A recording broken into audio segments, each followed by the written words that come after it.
خواجہ غریب نواز معین الدین اجمیری رحمت اللہ تعالی علیہ رحمت واسعہ 19 ربیع الاخر سن 1420 ہجری مطابق 2 اگست سن 1999 عیسوی بروز پیر بعد نماز ظہر. الحمد للہ الملک الخلاق الولی فلا ولی من دونه ولا واق الغنی لا تغید خزائنه مع كثرة الانفاق المحيط علمه بجميع الخلائق في جميع الآفاق الناظر إلى بواطنهم وظواهرهم والسميع لجميع أصواتهم في الإشراق والإغساق فسبحانه من إله على عرشه استوى وعلى ملكه طوى فلا منازع له ولا مشاق خضعت الأكوان لعظمته وذلت الصعاب لسطوته واندك الجبل لهيبته ورعدت السماوات لكلمته وصعقت الملائكة من مخافته وانطفأت النار لطاعته وجلى من أليم يغضه واشفاف.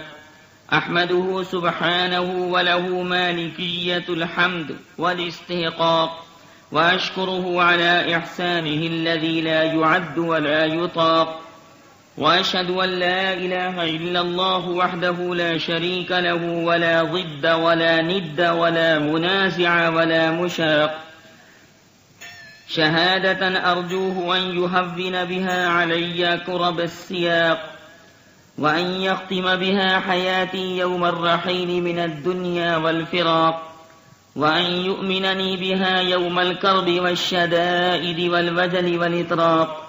وأشهد أن سيدنا محمدا عبده ورسوله وخليله وأشرف الخلق على الإطلاق نبي أكرمه الله تعالى بجميل الأخلاق وأخذ له على جميع الأنبياء الميثاق وأسرى به على البراق حتى جاوز السبع الطباق ونال من القرب ما علا به وفاق. اللهم صل وسلم على عبدك ورسولك محمد وعلى آله وأصحابه البررة السباق إلى الإيمان والهجرة والجهاد والإنفاق صلاة وسلاما دائمين متعاقبين إلى يوم التلاق. أما بعد فأعوذ بالله السميع العليم من الشيطان الرجيم. بسم الله الرحمن الرحيم. ألا إن أولياء الله لا خوف عليهم ولا هم يحزنون الذين آمنوا وكانوا يتقون لهم البشرى في الحياة الدنيا وفي الآخرة لا تبديل لكلمات الله ذلك هو الفوز العظيم. رب اشرح لي صدري ويسر لي أمري واحلل عقدة من لساني يفقه قولي. علم الإنسان ما لم يعلم رب زدني علما.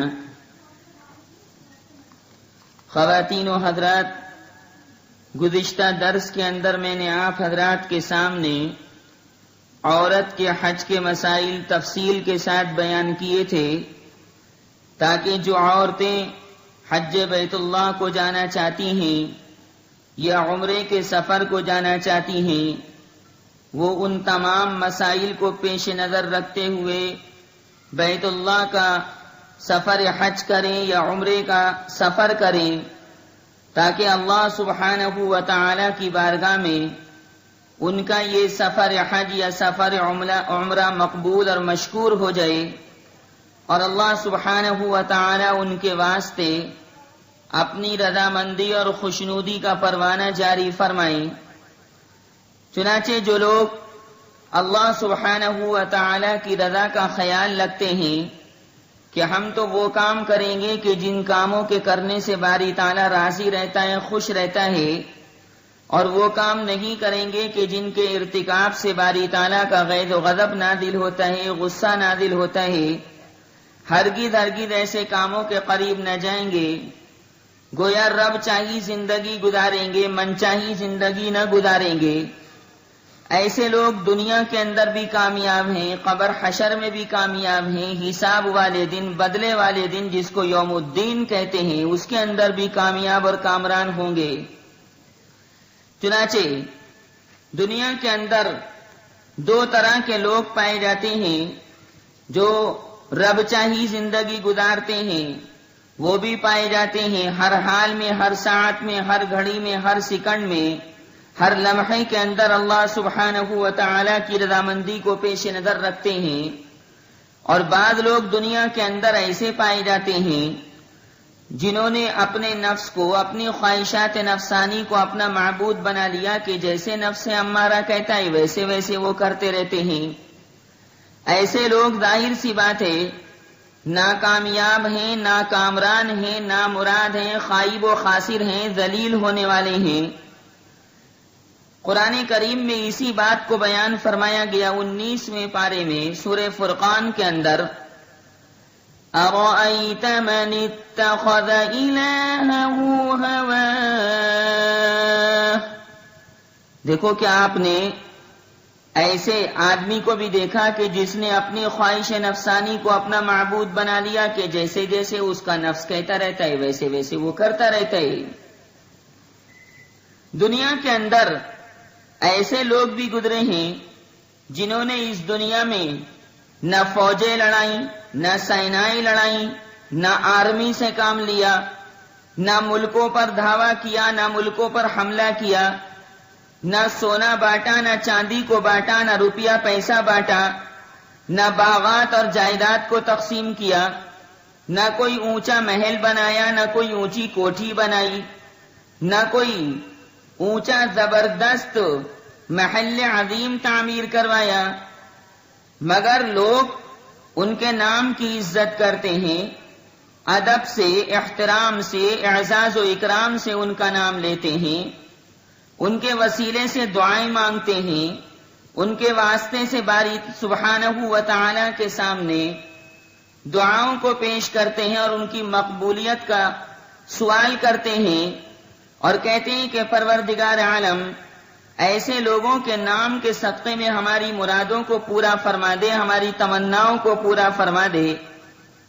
سنیے، ایسے لوگ نہ جادوگر تھے، خوبصورت اور حد سے بڑھ کر حسین و جمیل بھی نہ تھے، سنہرا زیور اور ریشمی لباس نہ پہنتے تھے، بھڑکدار کپڑے نہیں پہنتے تھے جسے ٹکٹکی لگا کر کوئی دیکھتا رہ جاتا اور متوالا ہو جاتا، مگر صاحب نہ جانے ان لوگوں کے اندر کتنی کشش تھی، کتنا زبردست اٹریکشن کا مادہ تھا، کتنی زبردست ان کی نگاہوں میں، ان کی زبانوں کے اندر تاثیر تھی کہ ایسے حضرات، ایسے بزرگان دین جسے دیکھ لیتے بس وہ انہی کا ہو جاتا تھا اور ان کی محبت کے اندر، مودت کے اندر جان و مال کو لٹا دیا کرتا تھا۔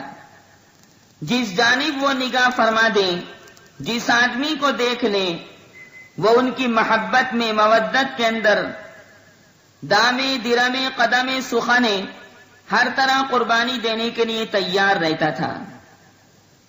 یا آپ بخوبی سماعت فرما لیں کہ بادشاہوں سے لوگ ڈرتے ہیں، وزیروں سے ڈرتے ہیں، صدروں سے ڈرتے ہیں، نیتاؤں سے ڈرتے ہیں، ایس ڈی ایم سے ڈرتے ہیں، ڈی ایم سے ڈرتے ہیں، کلکٹر سے ڈرتے ہیں، اس لیے ان کا حکم مانتے ہیں، امیروں اور حاکموں سے خوف کھاتے ہیں، اس لیے ان کا کہنا پوری طریقے سے مانتے ہیں۔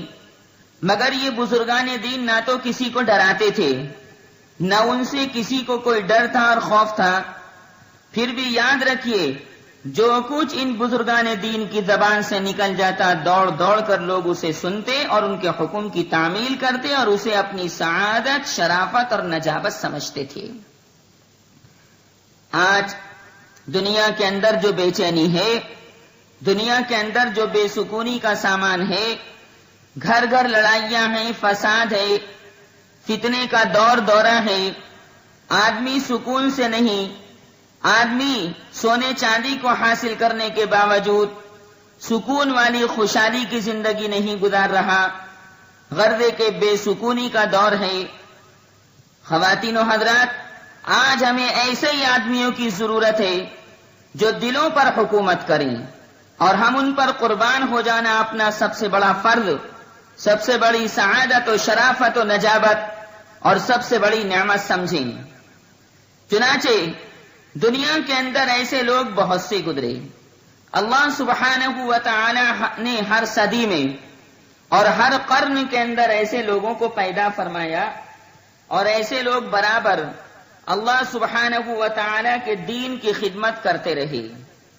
انہوں نے برابر صحابہ کرام رضوان اللہ تعالی علیہم اجمعین کے نقش قدم پر چل کر اپنی زندگی گزاری۔ دنیا کے اندر بڑے پیر صاحب بھی گزرے، حضرت شیخ عبد القادر جیلانی علیہ الرحمہ بھی گزرے، اسی طرح دنیا کے اندر مختلف مقامات پر دوسرے بزرگان دین گزرے۔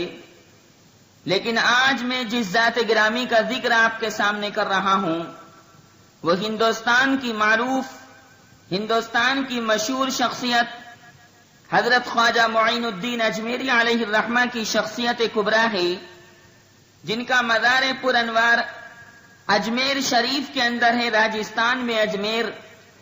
یہ بزرگ اللہ کا یہ ولی وہاں پر آرام کر رہا ہے۔ خواجہ غریب نواز خواجہ معین الدین اجمیری علیہ الرحمہ سیجستان کے اندر پیدا ہوئے، اور سیجستان جس کو بعض لوگ سیستان بھی کہتے ہیں، خراسان سے دکن کی طرف ہے، جہاں کھجوریں اور غلہ خوب وافر مقدار میں ہوتا ہے۔ حضرت خواجہ معین الدین اجمیری علیہ الرحمہ کے باپ کا نام غیاث الدین حسن تھا۔ یہ بڑے اچھے لوگوں میں تھے اور کافی دولت مند تھے۔ اللہ سبحانہ و تعالی نے ان کو باغات والا، جائیداد والا بنایا تھا۔ بچپن کے اندر جب بچہ چھوٹا ہوتا ہے تو نہ ماں کو خبر ہوتی ہے کہ یہ بچہ آگے چل کر کیسا بنے گا، نہ باپ کو خبر ہوتی کہ یہ بچہ آگے چل کر کس طرح کی زندگی گزارے گا، نہ خاندان والوں کو اس کا علم ہوتا ہے، نہ محلے والوں کو اس کا علم ہوتا ہے، نہ دوست احباب ہم پیالہ ہم نوالا لوگوں کو اس کا علم ہوتا ہے کہ یہ ابھی بچہ ہے، ایام طفولیت گزار رہا ہے، ابھی ہوش مندی کا زمانہ نہیں ہے۔ آگے چل کر جب اس کی عمر بڑی ہو جائے گی تو آسمان زمین کا پیدا کرنے والا خدا اس بچے سے کیا کام لے گا یہ اللہ سبحانہ و تعالی ہی بہتر جانتا ہے۔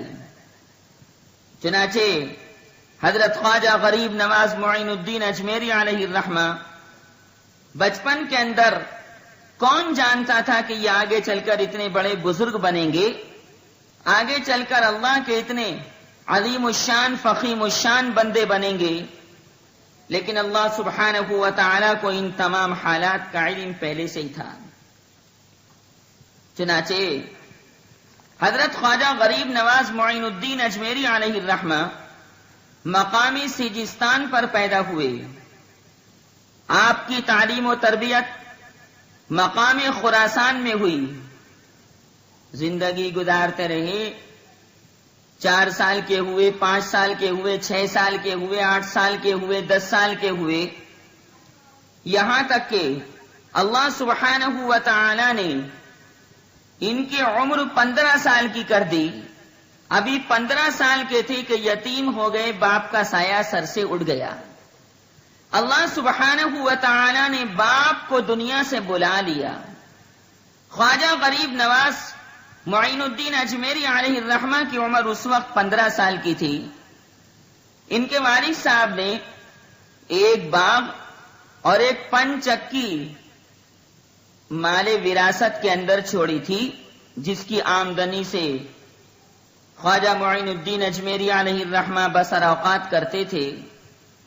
باغ کا خیال رکھتے تھے، سوچتے تھے کہ باپ نے اپنے مرنے کے بعد میرے واسطے ایک باغ چھوڑا ہے، باغ کے اندر پیڑ پودے ہیں، ان کے اندر پھل آتے ہیں، پھلوں کو بیچ کر میں اپنا پیٹ پال لیتا ہوں، اور ایک پن چکی اپنے مال وراثت کے اندر چھوڑی تھی۔ غردے کے باغ کی رکھوالی کرتے تھے۔ خود شیخ کو اس بات کا علم نہیں تھا کہ باری سبحانہ و تعالیٰ کیسا عظیم الشان فخیم الشان کام مجھ سے لینے والے ہیں، مجھے مقام ولایت پر فائز فرمانے والے ہیں۔ خدا تعالیٰ کسی کا محتاج نہیں ہے، باری سبحانہ و تعالیٰ اسباب کا محتاج نہیں ہے، بلکہ اللہ تعالیٰ جب کسی کو نوازنے پر آتا ہے تو اسی طرح کے اسباب اور وسائل اس کے لیے مہیا کر دیتا ہے۔ کوئی روکنے والا اگر اس کو روکنا بھی چاہے، اس کی ترقی میں روڑے اٹکانا چاہے تو وہ روڑے اٹکانے کی کوشش کرتا ہے، پر اللہ تعالیٰ اس کو منزل مقصود تک پہنچا دیتا ہے۔ اور یہ مسئلہ بالکل طے ہے کہ آسمان زمین کا پیدا کرنے والا خدا جس آدمی کے لیے دریچہ رحمت کو کھول دے تو کوئی آدمی اس دریچہ رحمت کو خدا کی قسم بند کرنے والا نہیں۔ قرآن کریم فرقان حمید میں اس کو بڑے واضح انداز میں بیان فرمایا ہے۔ مَا يَفْتَحِ اللَّهُ لِلنَّاسِ مِن رَحْمَةٍ فَلَا مُمْسِكَ لَهَا وَمَا يُمْسِكْ فَلَا مُرْسِلَ لَهُ مِن بَعْدِهِ وَهُوَ الْعَزِيزُ الْحَكِيمُ۔ فرمایا میں خدا تو ہر چیز پر قادر ہوں۔ آدمی کو پتہ نہیں چلتا کہ اس آدمی سے باری سبحانہ و تعالی کیا کام لینے والے ہیں، دین کی کیا خدمت لینے والے ہیں، لیکن اللہ تعالیٰ جب لینے پر آتا ہے تو لے لیتا ہے۔ چنانچہ خواجہ غریب نواز شیخ معین الدین اجمیری علیہ الرحمہ کا ایک باغ تھا جو باپ کا چھوڑا ہوا تھا، مال وراثت کے اندر ان کو ملا تھا اور پنچکی تھی۔ روزانہ باغ کی رکھوالی کرتے تھے، باغ میں جاتے تھے، دیکھتے تھے کہ کون سے پیڑ کے پھل پک گئے اور کون سے درخت کے پھل ابھی کچے ہیں اور کون سے پیڑ کے پھل ابھی کچرے ہیں۔ ساری نگرانی خود ہی فرماتے تھے۔ کیا ہوا؟ غور سے سننے کی بات کہ ایک روز خواجہ غریب نواز شیخ معین الدین اجمیری علیہ الرحمہ اپنے باغ میں تشریف فرما تھے معمول کے مطابق، اور درختوں کو اور پیڑوں کو پانی دے رہے تھے۔ نوکر کوئی رکھا نہیں تھا، یہ سوچ کر کہ میں نوکر کو رکھوں گا تو ظاہر ہے کہ مہینے کا اس کو جناب اجرت کا کچھ نہ کچھ مال دینا پڑے گا، اور اگر میں باغ کی رکھوالی خود ہی کروں گا، پیڑوں کو خود ہی پانی دے دوں گا تو ظاہر ہے کہ میرا پیسہ بچے گا، مال بچے گا، سونا بچے گا، چاندی بچے گی۔ اپنے باغ میں تشریف فرما تھے اور درختوں کو پانی دے رہے تھے کہ اچانک اللہ سبحانہ و تعالی کا بھیجا ہوا ایک مقرب بندہ، ایک درویش، ایک بزرگ انسان باغ کے اندر یوں ہی آن پہنچا بنا بلائے۔ شیخ کے وہم و گمان میں بھی یہ بات نہیں تھی کہ کوئی بزرگ میرے باغ کے اندر آئے گا۔ اللہ کا بھیجا ہوا ایک قلندر آیا جس کا نام ابراہیم قندوزی تھا، قاف نون دال واو زا یا، باغ میں آ گیا۔ آنے والے کا نام ابراہیم۔ حضرت نے دیکھا، خواجہ غریب نواز علیہ الرحمہ نے دیکھا کہ ایک نورانی چہرے کا آدمی جس کی آنکھوں کے اندر نور ہے، بھووں کے اندر نور ہے، پیشانی کے اندر نور ہے، ناک کے اوپر نور ہے، رخساروں کے اوپر نور ہے، ہونٹوں کے اوپر نور ہے، سر کے بالوں کے اندر نور ہے، ہاتھوں کے اوپر نور ہے، غرض ہے کہ سارے جسم کے اوپر نور ہی نور۔ آنے والا یہ نورانی چہرے والا ابراہیم قندوزی آیا، اللہ کا ولی تھا یہ۔ خواجہ غریب نواز علیہ الرحمہ نے ان کو دیکھا تو بڑے تپاک سے بڑی گرم جوشی سے اس کا استقبال کیا۔ اہلا و سہلا و مرحبا کہہ کر اس کو بلایا، تشریف لائیے، خوش آمدید، تشریف لائیے۔ کوئی جان پہچان نہیں تھی، لیکن یاد رکھو حقیقی جان پہچان مسلمان کی کلمہ لا الہ الا اللہ محمد الرسول اللہ ہے۔ پتہ نہیں کہ یہ آدمی کہاں کا ہے، پتہ نہیں یہ عورت کہاں کی ہے، لیکن سلام کرتا ہے، کلمہ لا الہ الا اللہ محمد الرسول اللہ پڑھتا ہے، اللہ کو ایک مانتا ہے، رسول پاک صلی اللہ علیہ وسلم کی ذات گرامی پر ایمان رکھتا ہے، قرآن پر ایمان رکھتا ہے، سارے نبیوں کو مانتا ہے، خدا تعالیٰ کی ساری کتابوں کو تسلیم کرتا ہے، مسلمان ہے، مومن ہے۔ شیخ نے دیکھا کہ یہ اللہ کا ولی ابراہیم قندوزی میرے باغ میں آیا، نورانی چہرہ، خواجہ غریب نواز علیہ الرحمہ ایک سائے دار درخت کے نیچے اسے بٹھا کر آگے کو تشریف لے گئے، فرمایا کہ حضرت یہاں تشریف رکھیے، پیڑ کے نیچے یہاں پر سایہ ہے، آپ دھوپ وغیرہ سے بھی بچ جائیں گے، میں ابھی حاضر ہوا، یہاں آپ تشریف رکھیں۔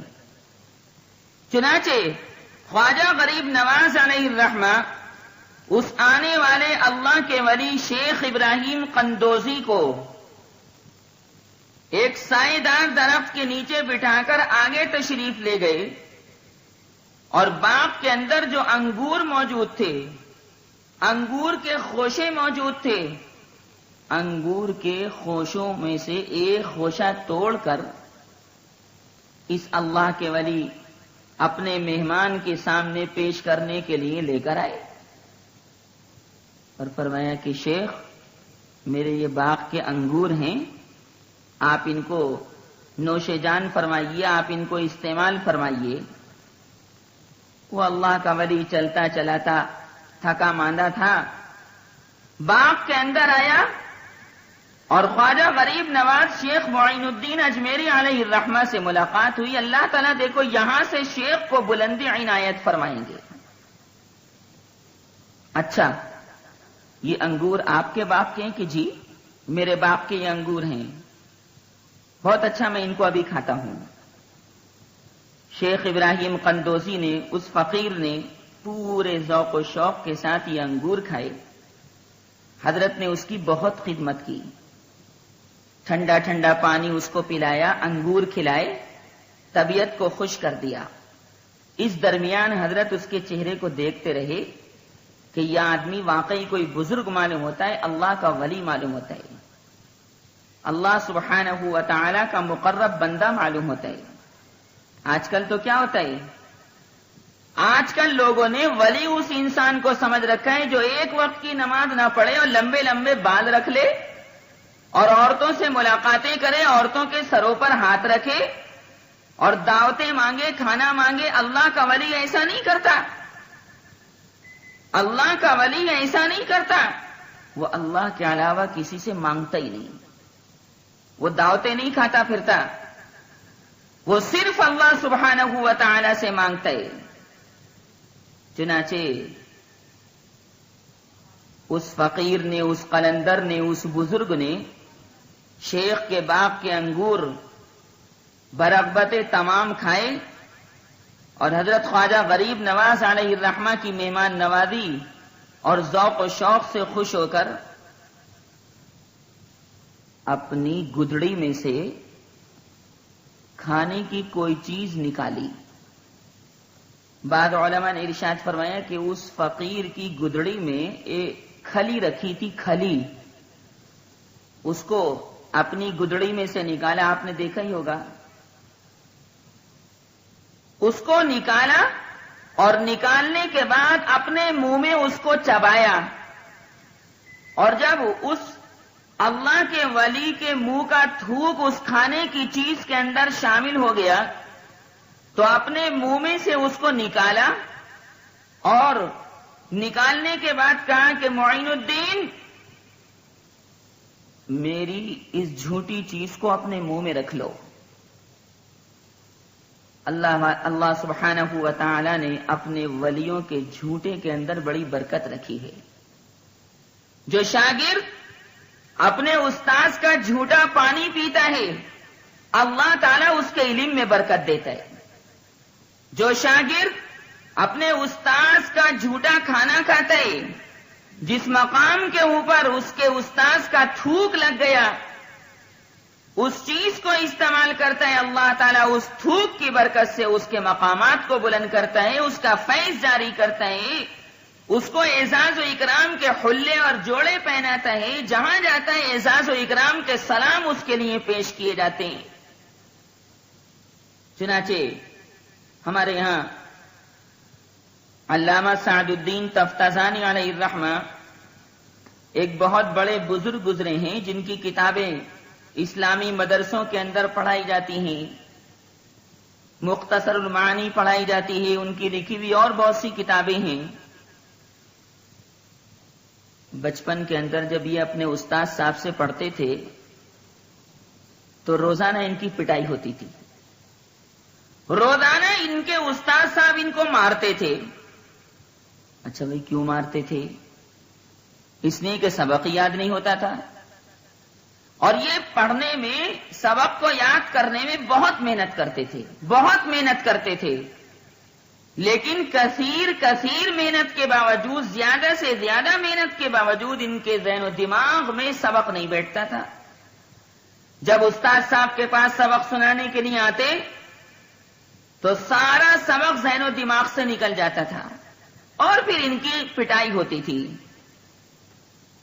یہ پٹتے رہے مگر اپنے استاذ کو نہیں چھوڑا۔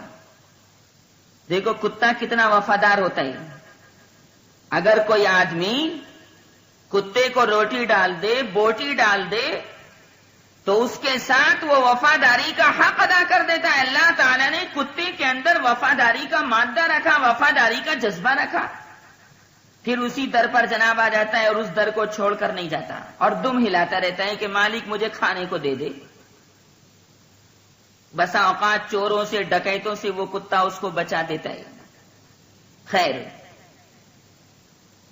کتا اپنے مالک کا وفادار، لیکن انسان اپنے مالک حقیقی خدا کا وفادار نہیں۔ ساری چیزیں کھانے پینے کی اللہ سبحانہ و تعالی عنایت فرماتا ہے، پر خدا تعالیٰ کا پیدا کیا ہوا یہ بندہ اللہ تعالیٰ سے براہ راست لڑتا ہے، باری تعالیٰ سے لڑائی کرتا، ان کے احکام کی خلاف ورزی کرتا، حلال کو حرام سمجھتا ہے، حرام کو حلال سمجھتا ہے، بندوں کے حقوق بھی دباتا ہے، اللہ کے حقوق کو بھی جناب پامال کرتا ہے۔ اللہ نے اس کی شکایت کی کہ دیکھو تو صحیح، اس انسان کو کیا ہوا کہ میں نے اس کو ناپاک نطفے سے پیدا کیا، جب بڑا ہو گیا، سمجھداری آ گئی تو مجھ خدا سے ہی لڑتا ہے۔ خلق الانسان من نطفة فإذا هو خصيم مبين، میں نے پیدا کیا اس کو ناپاک نطفے سے، اور یہ مجھ خدا سے لڑتا جھگڑتا ہے، میری وحدانیت کو تسلیم نہیں کرتا۔ چنانچہ روزانہ ان کی پٹائی ہوتی، سبق ہی یاد نہیں ہوتا تھا، بس یہ بے چین رہتے تھے۔ ماں سے کہتے کہ ماں سبق یاد نہیں ہوتا، ابا سبق یاد نہیں ہوتا، بے چین۔ ماں باپ کہتے کہ بیٹے کیا کریں، ہم بھی کوشش کر، محنت کر، اللہ کسی کی محنت کو ضائع نہیں کرتا، باری تعالیٰ محنت کا پھل ضرور دکھاتا ہے۔ فَاسْتَجَابَ لَهُمْ رَبُّهُمْ أَنِّي لَا أُضِيعُ عَمَلَ عَامِلٍ مِّنكُم مِّن ذَكَرٍ أَوْ أُنثَىٰ بَعْضُكُم مِّن بَعْضٍ، فرمایا میں کسی کام کرنے والے کے کام کو ضائع نہیں کرتا، پھل ضرور دکھاتا ہوں اس کا۔ بس ایک مرتبہ کیا ہوا، یہ علامہ سعد الدین تفتازانی علیہ الرحمہ رات میں سو گئے، نیند طاری ہو گئی، بے چین تھے کہ یا اللہ کیا کروں، سبق یاد نہیں ہوتا، اور روزانہ حضرت استاد صاحب مارتے، سارے بچوں کو سبق یاد ہو جاتا ہے لیکن مجھے یاد نہیں ہوتا، بے چینی کے عالم میں سو گئے۔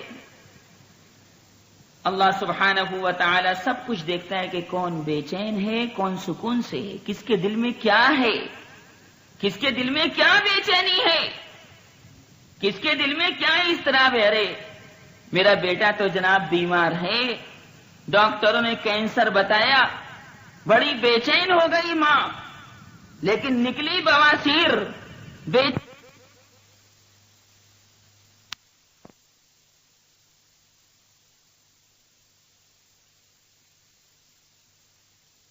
سو رہے ہیں علامہ سعد الدین تفتازانی، بچپن کا واقعہ، بس اچانک سوتے سوتے خواب میں جناب محمد الرسول اللہ صلی اللہ علیہ وسلم تشریف لائے۔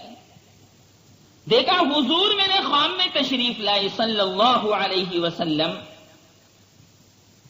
پوچھا بیٹے اے میرے لال کیوں بے چین ہو، کیا بات ہے؟ عرض کیا کہ یا رسول اللہ سبق یاد نہیں ہوتا، سبق یاد نہیں ہوتا، بہت کوشش کرتا ہوں سبق یاد کرنے کی، اور روزانہ مکتب میں مدرسے میں پٹائی ہوتی، میں بہت بے چین ہوں یا رسول اللہ، کیا کروں؟ آپ ہی مجھے کوئی راستہ بتائیں، میرا ذہن اللہ تعالیٰ کھول دے۔ فرمایا بیٹے گھبرانے کی بات نہیں، منہ کھولو اپنا۔ سعد الدین تفتازانی علیہ الرحمہ نے اپنا منہ کھول دیا۔ نبی کریم صلی اللہ علیہ وسلم نے سعد الدین تفتازانی کے منہ میں تھوک دیا۔ رسول اللہ صلی اللہ علیہ وسلم کا تھوک پہنچ گیا سعد الدین کے منہ میں۔ یہ معمولی تھوک نہیں، نبوت اور رسالت والا تھوک ہے۔ حضرت آمنہ کے در یتیم نبی کریم نبی جسیم صلی اللہ علیہ وسلم کا تھوک ہے، مبارک تھوک ہے، برکت والا تھوک ہے۔ صحابہ اس کو بڑی عقیدت کی نگاہوں سے دیکھتے تھے، اور کبھی حضور کا تھوک زمین پر نہیں گرنے دیتے تھے، حضور کے وضو کا پانی کبھی زمین پر نہیں گرنے دیتے تھے۔ سعد الدین منہ کھولو، آج تمہاری قسمت کا ستارہ چمکنے والا ہے، اللہ نے مجھ رسول اللہ کو تمہارے خواب کے اندر بھیجا ہے۔ منہ کھولا، رسول اللہ صلی اللہ علیہ وسلم نے ان کے منہ میں تھوک دیا، اور تھوکنے کے بعد علامہ سعد الدین تفتازانی علیہ الرحمہ نے محسوس کیا کہ میرے ذہن کے اندر جو بندش تھی، جو گرہ تھی، جو گانٹھ تھی، وہ ساری کی ساری کھل گئی، اور جتنے سبق استاد صاحب نے پڑھائے تھے اور جو ان کو یاد نہیں تھے، اور سارا کا سارا ان کا پچھلا اور آموختہ کچا تھا، رسول اللہ صلی اللہ علیہ وسلم کے تھوکنے کی وجہ سے سارا پچھلا ان کا یاد ہو گیا، سارا آموختہ ان کا یاد ہو گیا۔ اور پھر اللہ نے ان کو اتنا بڑا عالم بنایا کہ عرب کے اندر ان کی لکھی ہوئی کتابیں پڑھائی جاتی ہیں، اور ہندوستان کے اندر، ایشیا کے اندر، بر صغیر کے اندر ان کی لکھی ہوئی کتابیں پڑھائی جاتی ہیں، اور یہ حنفی عالم گزرے ہیں۔ یہ واقعہ تو خیر میرے ذہن میں ضمناً ابھی آیا تھا جو میں نے آپ کو سنایا، لیکن حضرت خواجہ معین الدین اجمیری علیہ الرحمہ نے اس قلندر کو میٹھے میٹھے انگور کھلائے، ٹھنڈا ٹھنڈا پانی پلایا، وہ خوش ہو گیا۔ اس نے اپنی گدڑی میں سے کوئی کھانے کی چیز نکالی، منہ میں چبائی، تھوک اس کے اندر لگایا، اور فرمایا کہ معین الدین اس کو اپنے حلق سے نگل جا۔ چنانچہ حضرت نے فرمایا اچھا، بہت اچھا، کھا لیا اس کو۔ چنانچہ علماء نے ارشاد فرمایا کہ اس چیز کے کھاتے ہی اللہ تعالیٰ کے انوار، اللہ تعالیٰ کی برکتیں شیخ معین الدین اجمیری علیہ الرحمہ کے سامنے جلوہ گر ہو گئیں، اور اس چیز کے کھانے کا اثر یہ ہو گیا کہ دنیا سے ہی نفرت ہو گئی۔ لو جی، اللہ تعالیٰ نے معین الدین اجمیری کو اپنا بنانے کے لیے، غریب نواز بنانے کے لیے کس طریقے سے کام کیا؟ اللہ جو طریقہ چاہے وہ اختیار کر سکتا ہے، کون اس کا ہاتھ پکڑ سکتا ہے؟ اللہ کا فضل ہے، مالدار کو بھی مل سکتا ہے، غریب کو بھی مل سکتا ہے، گاؤں والے کو بھی مل سکتا ہے، شہر والے کو بھی مل سکتا ہے، کالے کلوٹے کو بھی مل سکتا ہے، سیاہ بوجھنگ انسان کو بھی مل سکتا ہے، گورے کو بھی مل سکتا ہے، لمبے کو بھی مل سکتا ہے، اور ناٹے اور ٹھگنے کو بھی مل سکتا ہے، لڑکے کو بھی مل سکتا ہے، لڑکی کو بھی مل سکتا ہے، بس شرط یہ کہ آدمی لینے کی فکر کرے۔ اللہ کا فیضان جاری، اللہ کے نور کی دھار جاری۔ اب برتن لگانے والے کی کمی ہے کہ وہ برتن نہیں لگا رہا، اور جتنا جو برتن لگائے گا، جتنی مقدار میں لگائے گا، اللہ کا نور اس کے برتن کو جناب بھر دے گا۔ دنیا سے ہی نفرت ہو گئی، پتہ نہیں کیا چیز کھلا دی اس اللہ کے ولی نے، منہ میں ڈال دی۔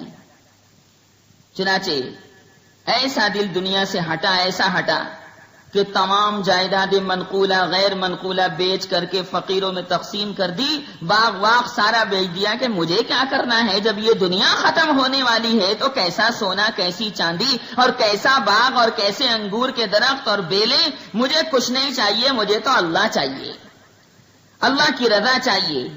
ساری چیزیں بیچ باچ کر مقام سمرقند کا رخ کیا۔ چنانچہ اسی زمانے کے اندر یا اس سے کچھ پہلے تاتاریوں نے شہر پر حملہ کیا اور حضرت کے وطن مالوف پر اس طرح ظلم توڑے کہ حضرت خواجہ معین الدین اجمیری علیہ الرحمہ کا دل اس دنیا سے سرد ہو گیا اور دنیا اور دنیا داروں سے ایک طرح کا انقباض پیدا ہو گیا۔ اپنے وطن کو چھوڑنے کے بعد ایک عرصے تک خواجہ غریب نواز نے سمرقند میں علم کو حاصل کیا اور کلام مجید حفظ کیا۔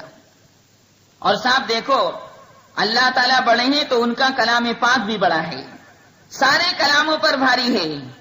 خواجہ غریب نواز نے پیسہ نہیں بانٹا، روپیہ نہیں بانٹا، سونا نہیں بانٹا، جائیداد کو نہیں بانٹا، یعنی عام لوگوں کے اندر وہ جو کچھ تھا بیچ باچ کر فقیروں کو دے دیا، لیکن اپنا ہمنوا بنانے کے لیے، اپنا دوست بنانے کے لیے، اپنا مقرب بنانے کے لیے، اپنا یار بنانے کے لیے کسی کو جناب دنیا کا لالچ نہیں دیا۔ بس عالم یہ تھا حضرت کی ذات گرامی کا کہ جب قرآن کریم انہوں نے حفظ کر لیا، 30 کے 30 پارے خواجہ معین الدین اجمیری کے سینے کے اندر اللہ سبحانہ و تعالی نے بھر دیے، تو زبان میں تاثیر یہ تھی کہ جس آدمی کے سامنے خواجہ معین الدین اجمیری تلاوت کلام پاک فرماتے تھے، جس کافر کے سامنے قرآن کی کسی آیت کو پڑھ دیا کرتے تھے، قرآن سنتے ہی وہ کافر مسلمان ہو جاتا تھا۔ اللہ کے کلام میں بڑی تاثیر، کوئی اس کو محبت سے پڑھے، محبت کی نگاہ سے دیکھے، قرآن بہت بڑی چیز ہے، اتنی کہ اللہ تعالیٰ اگر اس کو پہاڑوں پر نازل کرتا تو پہاڑ ریزہ ریزہ ہو جاتے، پر اللہ نے انسان کے دل میں اس کو بھر دیا۔ لو انزلنا هذا القرآن على جبل لرأيته خاشعا متصدعا من خشية الله وَتِلْكَ الْأَمْثَالُ نَضْرِبُهَا لِلنَّاسِ لَعَلَّهُمْ يَتَفَكَّرُونَ۔ میرے بندے سوچ، میرا کلام بڑا ہے۔ اس کے بعد حضرت نے عراق کا رخ کیا، راستے میں قصبہ ہرون میں یا ہارون میں جو نیشا پور کے قریب ہے، اس کے نواح میں ہے، حضرت خواجہ عثمان ہارونی چشتی علیہ الرحمہ کی خدمت میں حاضر ہوئے اور ایک طویل عرصے ان کی خدمت میں رہے، اور کمال مجاہدہ اور ریاضت کے بعد ان کے خلیفہ بنے۔ لہذا خواجہ غریب نواز معین الدین اجمیری علیہ الرحمہ کے شیخ کا نام خواجہ عثمان ہارونی چشتی علیہ الرحمہ ہے، یہ ان کے خلیفہ بنے، اور بڑی محنت کی اور بڑے مجاہدات سے جناب انہوں نے کام لیا، اور اللہ تعالیٰ نے پھر ان کے سینے کو جناب انوار و برکات سے بھر دیا، اتنا کہ اگر کوئی جناب ان کو مارنے کی کوشش کرتا اس سے بھی کچھ نہیں کہتے، خواجہ غریب نواز علیہ الرحمہ کو قتل کرنے کی کوشش کرتا اس سے بھی کچھ نہیں کہتے۔ فقیر یعنی فقیر سے مراد یہ مانگنے والے نہیں جو جھولی پھیلا پھیلا کر جناب گھروں کے دروازوں کو پیٹ پیٹ کر پیسہ مانگتے ہیں، ان میں سے بازے تو ایسے ہیں کہ ان کے بینکوں میں کھاتے کھلے ہوئے ہیں۔ فقیر سے مراد اللہ کا ولی، اللہ والا، دنیا اور دولت دنیا سے بے نیاز، اپنی کملی میں مست، یاد الہی میں مصروف، اللہ کے ولی کو نہ اقتدار کی طلب، نہ کرسی کی طلب، نہ جاہ و جلال کی طلب، نہ عہدے کی طلب، اسے حکم دیا گیا کہ میرے دین کو پہنچاؤ۔ حکم یہ ہے حضرت خواجہ غریب نواز کو کہ ہندوستان کے اندر اللہ اکبر کا نعرہ بلند کرو، اللہ ایک ہے۔ اس زمانے کے اندر جناب ہندوستان کے اندر بڑے بڑے کفار اور مشرکین تھے، درختوں کو پوجتے تھے، چاند ستاروں کو پوجتے تھے، سورج کو پوجتے تھے، بتوں کو پوجتے تھے، جیسا کہ اس زمانے کے اندر بھی ایسا ہوتا ہے۔ صدیوں سے کچلے ہوئے انسانی طبقات کو خواجہ غریب نواز شرف انسانیت سے ہمکنار کر دیں، ذروں کو اٹھائیں اور آفتاب بنا دیں، قطروں کو گہر کی آبرو بخش دیں۔ وہ انسان جو پتھروں، درختوں، دریاؤں، نالوں، سمندروں کے آگے سجدہ کر رہے ہیں، انہیں باطل معبودوں اور طاغوتی طاقتوں کی قید غلامی سے نجات دلا کر توحید کے آستانے پر جھکا دے اور یہ کہے کہ اے میرے دوستو، اے میرے چاہنے والوں، یہاں جھکو، اللہ کے سامنے یہ ہے جھکنے کا مقام۔ ایک خالق کے سامنے، ایک مالک کے سامنے، ایک داتا کے در کا سوالی بنو۔ دیکھو اللہ کے ولی کے پاس نہ توپ ہے، نہ تفنگ ہے، نہ لشکر ہے، نہ جناب فوج ہے، اس کا ہتھیار تو اللہ کی محبت ہے، اس کا ہتھیار اللہ کے اوپر بھروسہ اور توکل ہے، اس کی قوت ایمان اور اس کا رفیق یقین محکم ہے۔ اللہ کے ولی کی سیرت سنت نبویہ کے سانچے میں ڈھلی ہوئی ہے، اس کی تعلیم محبت، پیار، اخوت اور مساوات کے ذری اسلامی اصولوں پر مبنی ہے۔ اس کی دنیا میں دور دور تک نفرت و حقارت کا وجود نہیں، اس کی آغوش محبت سب کے لیے ہے۔ بیمار بھی اللہ کے ولی کے پاس آتا ہے، شفا یاب ہو کر جاتا ہے، گمراہ آتے ہیں، رہبر رہنما بن کر واپس چلے جاتے ہیں۔ اللہ کے ولی کا جو ظاہر ہے وہی باطن ہے، جو باطن ہے وہی ظاہر ہے، اس کی خلوت جلوت ہے، جلوت خلوت ہے، دونوں ہم رنگ ہیں۔ اللہ کے ولی کے اخلاق بڑے اونچے، اللہ کے ولی کے اخلاق نے کفرستان میں زلزلہ ڈال دیا۔ چنانچہ خواجہ غریب نواز معین الدین اجمیری علیہ الرحمہ سنیے، جب ہندوستان کے اندر غیر مسلموں کو قرآن سناتے تھے تو ان کے بہت سے دشمن پیدا ہو گئے، اور اللہ تعالیٰ کے ولیوں کے، اللہ تعالیٰ کے چاہنے والوں کے دشمن ہو ہی جاتے ہیں تاکہ وہ ان دشمنوں کی ایذا رسانی پر صبر کریں، اور صبر کرنے کی وجہ سے اللہ اپنے ولیوں کا مقام اونچا کر دے۔ اللہ تعالیٰ جان بوجھ کر لوگوں کو ان کا دشمن بنا دیتا ہے، یہ قرآن سے ثابت ہے 8ویں پارے کے پہلے رکوع میں۔ وَكَذَلِكَ جَعَلْنَا لِكُلِّ نَبِيٍّ عَدُوًّا شَيَاطِينَ الْإِنسِ وَالْجِنِّ يُوحِي بَعْضُهُمْ إِلَى بَعْضٍ زُخْرُفَ الْقَوْلِ غُرُورًا۔ چنانچہ غیر مسلموں نے، خواجہ غریب نواز کے دشمنوں نے طے کیا، ایسا کرو، ایسا کرو، یہ جو اللہ کو ایک کہتا ہے، اللہ ایک ہے، اللہ ایک ہے، اس کو جان سے مار دو، اس کو قتل کر دو، بات نہ کرو، اس کو جان سے مار دو۔ تو ایک بدماش کا انتخاب کیا گیا کہ بھئی وہ بہت اونچا بدماش ہے یہاں پر، وہ تو ایک ہی حملے میں ان کا کام تمام کر دے گا۔ اس ڈاکو کا، اس بدماش کا انتخاب ہوا اور اسے لالچ دیا گیا کہ دیکھ، اگر تو نے خواجہ غریب نواز معین الدین اجمیری کا کام تمام کر دیا اور ان کو جان سے مار دیا تو سونے چاندی سے تیرا منہ ہم بھر دیں گے، بس تیرا کام یہ کہ ان کو جان سے مار دے۔ کیا بلا آ گئی، اللہ ایک ہے، اللہ ایک ہے، اللہ ایک ہے۔ ہم تو بت پرستی کر رہے تھے، چاند اور سورج کو پوج رہے تھے، اس فقیر نے آ کر جناب کیا تفرقہ پیدا کر دیا۔ وہ بولا کہ اچھا میرا منہ آپ سونے چاندی سے بھر دو گے کہ جی، بس ان کو تم جان سے مار دو۔ وہ بولا ٹھیک ہے، ایک ہی تلوار کے وار سے میں ان کو جان سے مار دوں گا۔ مگر اللہ تعالیٰ بھی مسکرا رہے تھے، اللہ تعالیٰ کی قدرت بھی مسکرا رہی تھی کہ یہ میرے ولی کو کیا مارے گا، اسی کا کام تمام ہوگا اور یہی جناب پیروں میں پڑ جائے گا۔ ہوتا وہ ہے جو اللہ چاہتا ہے، غیر اللہ کے چاہنے سے کچھ نہیں ہوتا۔ اللہ اپنے غیر کے بغیر سب کچھ کر سکتا ہے، لیکن اللہ کا غیر اللہ کے بغیر کچھ بھی نہیں کر سکتا۔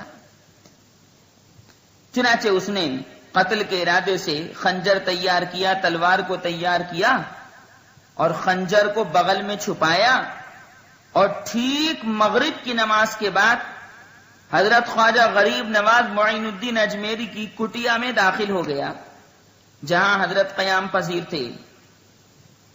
حضرت خواجہ معین الدین چشتی اجمیری علیہ الرحمت تنہا جانماز پر مصلی پر تشریف فرما تھے تو وہ جو بدماش تھا نا، ڈاکو، وہ حضرت کے قریب جا کر بیٹھ گیا. کیوں جی؟ اس منظر کو اللہ بھی دیکھ رہا تھا کہ نہیں دیکھ رہا تھا؟ اللہ تو ہر چیز کو جانتا ہے. قاتل، وہ ڈاکو بدماش حضرت کے قریب جا کر بیٹھ گیا. حضرت نے یہ نہیں فرمایا کہ تو مجھے مارنے کے لیے آیا ہے. حضرت نے پوچھا کہ بھائی جان کیسا مزاج ہے، کیسے تکلیف فرمائی ہے، تم کیسے ہو؟ اور دیکھو میں سب کچھ سمجھتا ہوں کہ جس ارادے سے تم میرے پاس آئے ہو، تم مجھے جان سے مارنے کے واسطے آئے ہو. اللہ تعالی نے حضرت خواجہ کے دل میں پہلے یہ الہام فرما دیا کہ یہ آدمی جو آ رہا ہے یہ آپ کو جان سے مارنے کے واسطے آ رہے ہیں. فرمایا کہ بھائی تم جس ارادے سے آئے ہو اپنا ارادہ پورا کر لو. میں اس وقت اکیلا ہوں، میرے مریدین بھی یہاں پر نہیں ہیں، میرے چاہنے والے میرے شاگرد بھی یہاں پر نہیں ہیں. لہذا تم اپنے اس ارادے کو پورا کر لو، مجھے جان سے مار دو. تمہاری خوشی اسی میں ہے نا کہ تم مجھے جان سے مار دو اور تمہیں سونا چاندی انعام میں ملے. تو بھائی اکیلا ہوں، ابھی مار لو، تنہائی ہے اور تم سے کوئی انتقام بھی نہ لے گا، اور مجھے جان سے مار کر یہاں سے بھاگ جانا. بغل سے خنجر نکالو، تلوار نکالو اور میری گردن اڑا دو. چلو تمہاری خوشی کی وجہ سے قتل ہونے کو تیار ہوں. سبحان اللہ، اللہ کے ولیوں کا یہی حال ہے کہ اس کی خوشی پوری کرنے کے لیے اپنی جان دے رہے ہیں اور سمجھ یہ رہے ہیں کہ ہوگا وہ جو اللہ چاہے گا. بس حضرت نے جب یہ فرمایا کہ بغل سے خنجر نکالو اور مجھے جان سے مار دو، تو وہ ڈاکو بدماش قاتل کانپ گیا. بغل سے خنجر نکالا اور نکالنے کے بعد خواجہ غریب نواز کو اس قاتل نے، اس ڈاکو نے قتل نہیں کیا بلکہ حضرت کے پیروں میں ڈال دیا. اور حضرت کے پیروں میں اس خنجر کو ڈالنے کے بعد اپنا سر رکھ دیا اور ہاتھ جوڑ کر عرض کیا کہ حضرت والا آپ مجھے سزا دے دیں کہ میں سزا کے قابل ہوں. آپ تو واقعی اللہ کے ولی نکلے، واقعی آپ بزرگ ہیں، واقعی آپ بزرگ ہیں. آج کل کے بزرگوں کی طرح کوئی ہوتا؟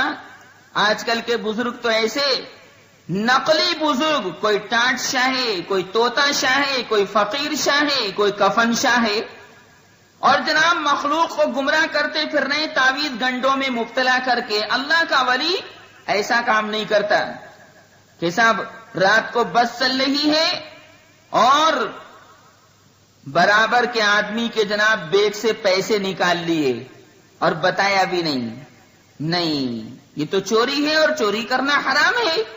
اللہ کے ولیوں کا یہ کام نہیں. چنانچہ وہ بولا کہ حضرت مجھے سزا دے دیں، میں سزا کے قابل ہوں. خواجہ غریب نواز معین الدین اجمیری علیہ الرحمہ، جن کا مزار اجمیر میں ہے راجستھان میں، فرمایا کہ ہم اللہ کے بندوں کا مسلک ہے کہ ہم برائی کا بدلہ بھلائی سے دیتے ہیں. چھری اٹھا لو. آپ نے اٹھ کر قاتل کو سینے سے لگا لیا اور ایک ہی نظر میں اس کی دنیا بدل دی. ایک نظر ڈالی اور دل کے اندر یہ خیال کر لیا کہ پروردگار سینے سے لگانا اس قاتل کو میرا کام ہے، میرے مالک حقیقی اے بادشاہ مطلق سینے سے لگانا معین الدین اجمیری کا کام ہے. اے میرے مالک حقیقی، اے قادر مطلق سینے کے قریب کرنا مجھ معین الدین اجمیری کا کام ہے، لیکن اس کی دنیا بدلنا تجھ خدا کا کام ہے. سینے سے لگایا اور ایک ہی نظر میں اس کی دنیا بدل دی. جو آدمی مارنے کے لیے آیا تھا وہ اب غلام بنا بیٹھا ہے، جو مارنے کے لیے آیا تھا وہی عاشق بن بیٹھا. اب نہ وہ فاسق تھا، نہ فاجر تھا، نہ ظالم تھا، نہ قاتل تھا. اب وہ توبہ کر چکا تھا اور گناہوں سے توبہ کرنے والا ایسا ہے جیسے ابھی اپنی ماں کے پیٹ سے پیدا ہوا ہو. التائب من الذنب کمن لا ذنب له، التائب من الذنب کمن لا ذنب له، کہ توبہ کرنے والا گناہ سے ایسا ہے کہ جیسے اس نے گناہ کیا ہی نہیں. چنانچہ اب وہ ایک زاہد عابد شب زندہ دار اور ولی کامل تھا، اور اس کا قلب محبت انوار الہی تھا۔ یہ واقعہ میں نے آپ کو کیوں سنایا؟ اس بنیاد پر سنایا کہ نقلی لوگ جو کبھی ایک ٹائم کی نماز بھی نہیں پڑھتے اور بیعت کرتے پھرتے ہیں، ایک وقت کی نماز نہیں، کوئی پوچھتا ہے نماز نہیں پڑھتے کہ جی ہم تو اکٹھی کعبے میں جا کر پڑھ لیتے ہیں۔ جی آپ امروہہ میں رہتے ہیں اور خانہ کعبہ میں کیسے پہنچ گئے آپ؟ نماز تو خدا کے نبی سے بھی معاف نہیں، نماز تو کسی ولی سے معاف نہیں، نبی کریم صلی اللہ علیہ وسلم سے معاف نہیں۔ نماز کا تو حکم دیا گیا کہ تم نماز کو قائم کرو، کہ نماز اللہ کے قریب کر دیتی ہے۔ نمازی لوگ کامیاب ہو جاتے ہیں۔ قد افلح المؤمنون الذين هم في صلاتهم خاشعون والذين هم عن اللغو معرضون والذين هم للزكاة فاعلون والذين هم لفروجهم حافظون إلا على أزواجهم أو ما ملكت أيمانهم فإنهم غير ملومين۔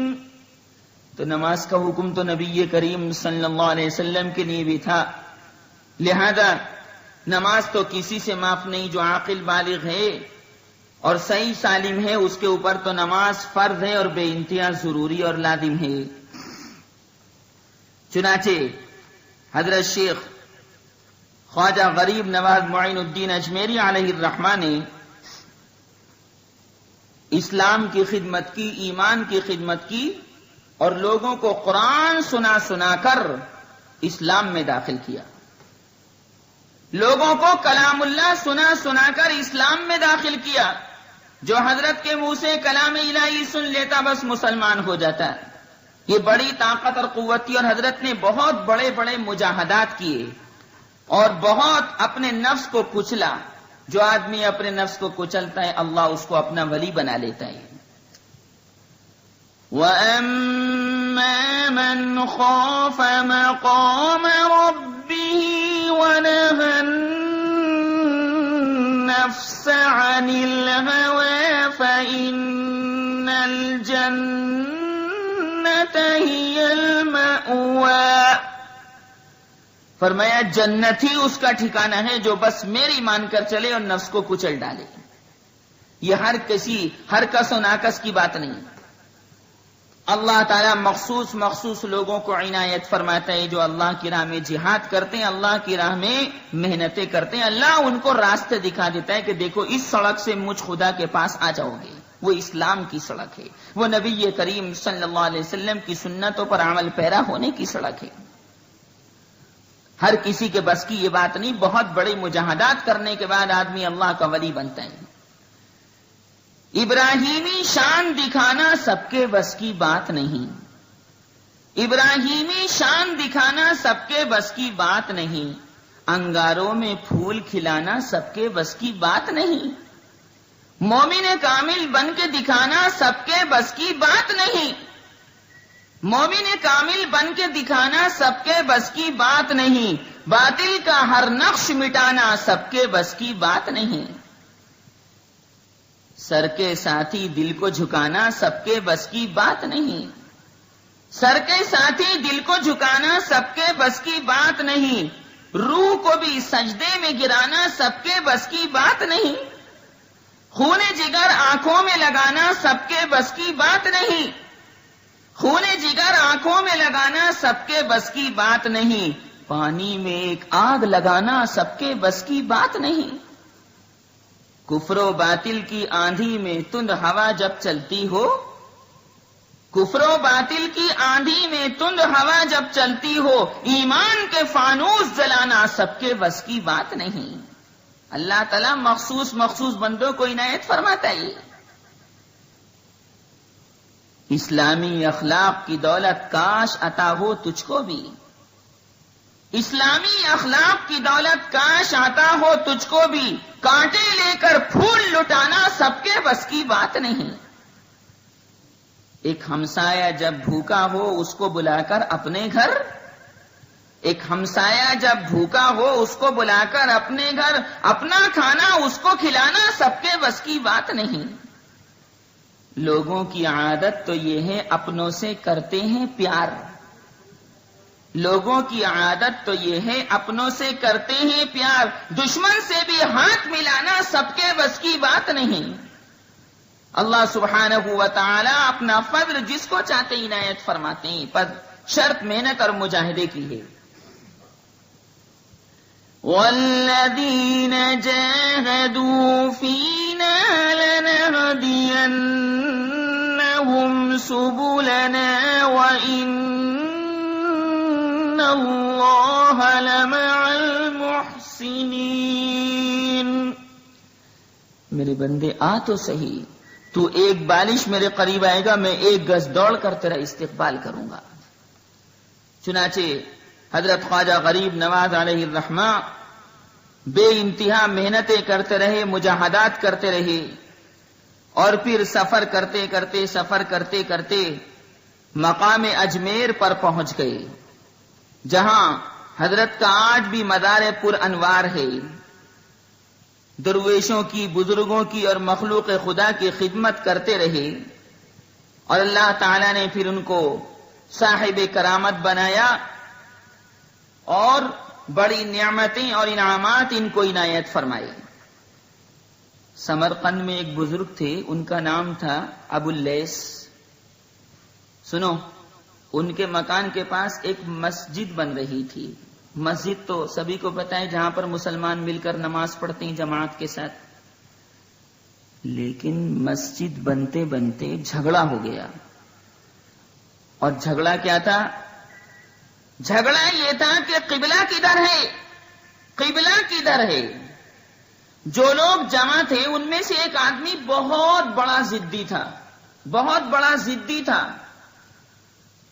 بار بار کہتا تھا کہ جدھر تم لوگ کہتے ہو ادھر قبلہ نہیں ہے، میں نہیں مانتا، ادھر نہیں ہے قبلہ، ادھر ہے۔ حضرت خواجہ غریب نواز معین الدین اجمیری علیہ الرحمہ بھی وہاں پر موجود تھے۔ تو حضرت نے یہ جھگڑا دیکھا تو اس ضدی آدمی کی گردن پکڑ کر کہا، اے بدتمیز، ضد کیوں کرتا ہے؟ جدھر کو ہم کہہ رہے ہیں ادھر کوئی قبلہ ہے، اور اگر تجھے یقین نہیں تو آنکھ اٹھا، سامنے دیکھ قبلہ نظر آ رہا ہے۔ اللہ تعالیٰ نے سارے حجابات دور فرما دیے۔ خواجہ بزرگ کے کہتے ہی اس ضدی کو کعبہ نظر آنے لگا، اور وہ حیران و ششدر ہو کر دیکھتا رہ گیا۔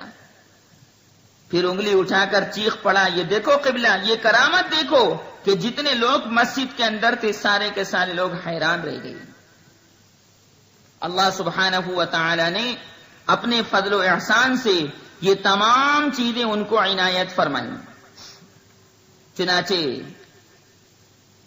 جب اجمیر پہنچے تو شہر کے باہر درختوں کے سائے میں ٹھہرنا چاہتے تھے، مگر وہاں کا جو راجا تھا، راجا کے نوکروں نے کہا کہ یہاں آپ نہیں ٹھہر سکتے، یہاں تو راجا کے اونٹ بیٹھتے ہیں۔